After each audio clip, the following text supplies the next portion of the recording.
Then take your guys' question. Sure, I'll start by saying give credit to Rutgers. Job they did today. I thought we played a relatively clean game.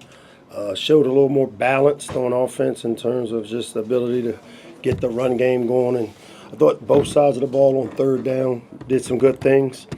I'll say this, our defense has carried us for 7 games and have played their butts off, and they're a little banged up on that side of the ball, being inexperienced and banged up.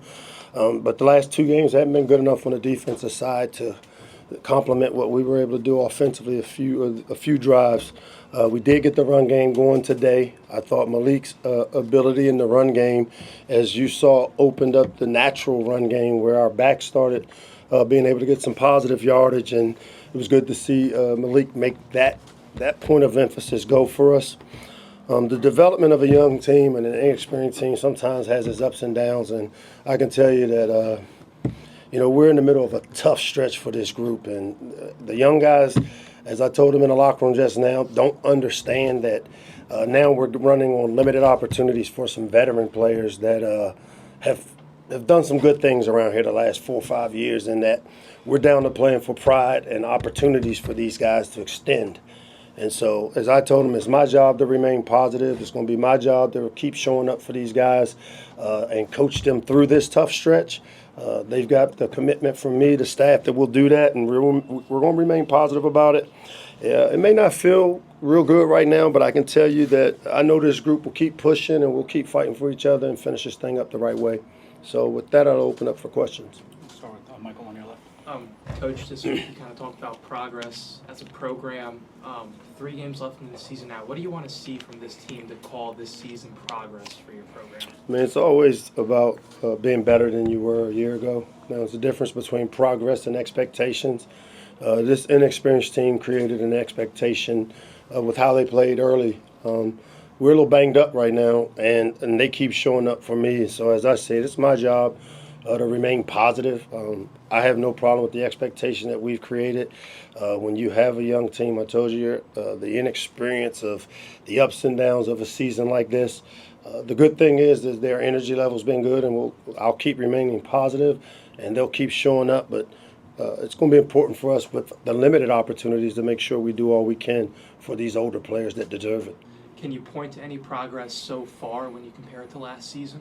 We're playing a lot cleaner. I mean, I know we want wins, but if you look at us, we still remain pretty good in the turnover margin. I don't know if you noticed the penalties continue to get cut down. I think today, I don't know what it was, but either way, the penalties can remain clean. Our defense continues to get their hands on balls. If you know football, you see that type of progress. If you want the police report, we ain't winning enough, and that's the end result that we got to get.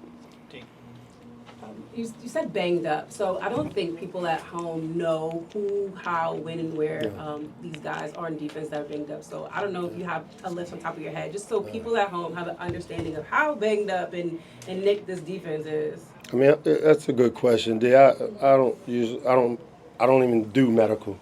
You can look at the police report and see when number 46, Dylan Fontes, isn't out on the field. You look and see 29 going out, coming in. 9 the last 3-4 weeks has had a toe issue.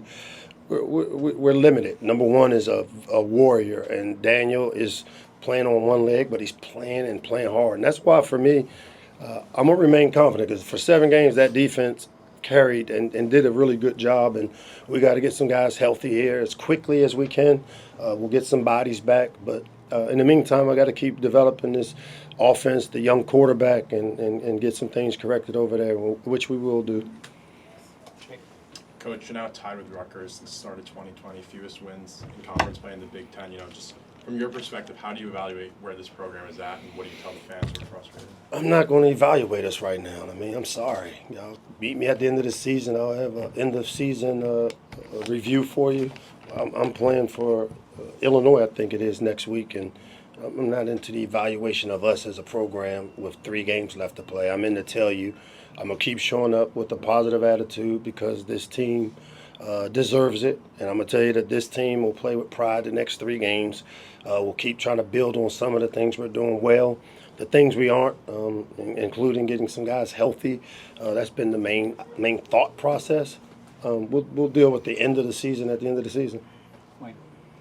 as the game wound down, Maryland needed yards. A lot of short passes there. Was that something that Rutgers took away, or was that our play design?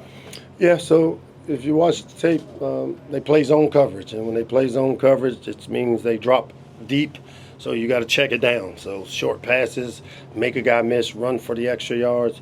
That's typically what you like to see. We didn't do a great job of run after the contact or run after the catch in some of these situations. But I haven't watched the tape enough to fully evaluate it. But typically they played a lot more zone coverage than man, and that's where checkdowns are important, and the quarterback did his job there. Matt? What's up? You said on Tuesday, Maryland and Rutgers are very similar projects, is what you said.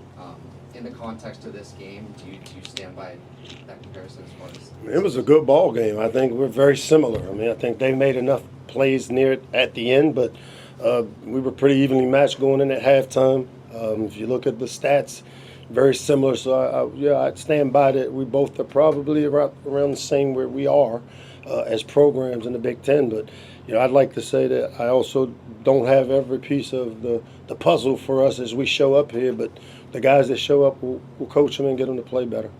Brady? Coach, when you're able to look at what you're able to do with the run game this week, tied a program record set in 1950 for yards per game, yards per carry. How can you guys build off the run game this week, kind of moving forward down the stretch? Well, I mean, I think anytime when you put that on tape, the quarterback run, as I said a week ago, is going to be important for our quarterback to show that he has the ability to pull the ball because of the numbers. If you're either going to throw the ball against numbers or if you want to force the run and use clock and help your defense, which doesn't have all its weapons, you go to the run. And we talked to our quarterback all week about you're going to have to help us in the run game this week to try to control the ball and have a little more time of possession. And he made some guys miss early on, had some big runs. Some of the runs came off of drop-back passes, which is progress if you watch how he's developed over the course of this season where he wasn't taking advantage of people dropping out of coverage. So we'll keep coaching him up. He'll get better. On that note, though, how pleased are you with telling a true freshman quarterback, hey, we need you to be a big part of this part of our game this week, and then for him to be able to do that? Well, and that's the part that I keep saying that in here, and y'all maybe don't understand when I say, but everything that we emphasize with this group and that we're plugging holes all over the place because we're just running out of bodies. Every time you see our trainer walk up, you say, hey, he's out, this guy's out. And it's Rubik's Cube, putting people in. But we're going to keep coaching the guys that are out there. We'll keep putting plans together, and these guys will fight, man. We'll play with pride. We'll finish up with a little pride. Thank you, Coach. Appreciate the time. Quarterback Malik Washington and linebacker Daniel Wingate in a couple minutes.